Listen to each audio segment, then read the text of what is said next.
Oui, cette opération est importante parce qu'elle a été lancée en 2004 par votre équipe, enfin, puisqu'il y avait c'était Pierre Kermen qui était adjoint déjà à l'urbanisme. Donc c'était vraiment quelque chose qui devait s'achever en 2025. Alors par rapport aux objectifs, vous avez pris du retard puisque vous vouliez réaliser 62 000 mètres carrés d'immobilier tertiaire et vous en êtes à 32 000, à peu près la moitié.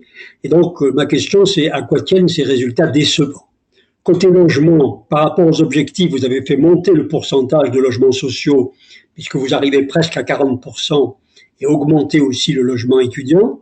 Et donc, on se retrouve toujours avec la même problématique qui est celle des acquéreurs privés qui se trouvent au final spoliés par la collectivité sur la valeur des biens car on ne leur a pas tout dit au départ. Il suffit ensuite qu'il y ait une politique irresponsable d'attribution des logements et pour qu'on ait la dégradation.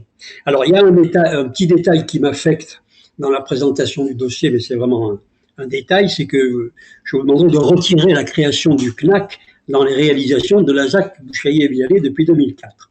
Mais surtout, c'est vraiment secondaire, mais surtout ce quartier figure parmi ceux qui n'auraient pas dû être construits si on en croit les recommandations de l'organisme de contrôle de la qualité de l'air, ACMO, qui recommande de ne pas construire en bordure des axes pollués.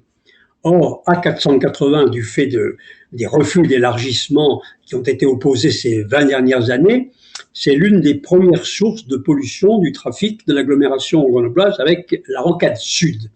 Vous en avez fait une soufflerie à pollution.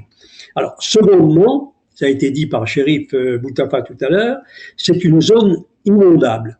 Comme en témoigne la carte d'inondabilité du DRAC, qui est très ancienne et qui a été encore actualisée en 2013. Et il semble que vous n'ayez pas pris en compte non plus au départ dans les travaux de l'école d'Hydro, ce qui explique les retards de l'école.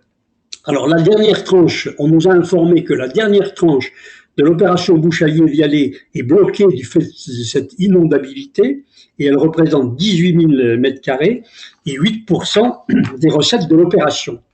Alors les questions qui se posent sont de savoir s'il est raisonnable, souhaitable de passer outre aux recommandations d'ACMO sur la pollution et de continuer à construire des logements ou des bureaux dans une zone polluée.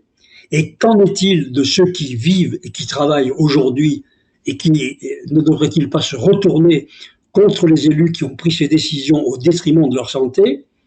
Enfin, si la dernière tranche pose un problème en matière d'inondabilité, qu'en est-il des tranches précédentes? Est-ce que les problèmes ont vraiment été posés avant ou le problème se pose-t-il aujourd'hui à ce sujet? Voilà mes questions qui ont été évoquées en commission sur ce sujet important.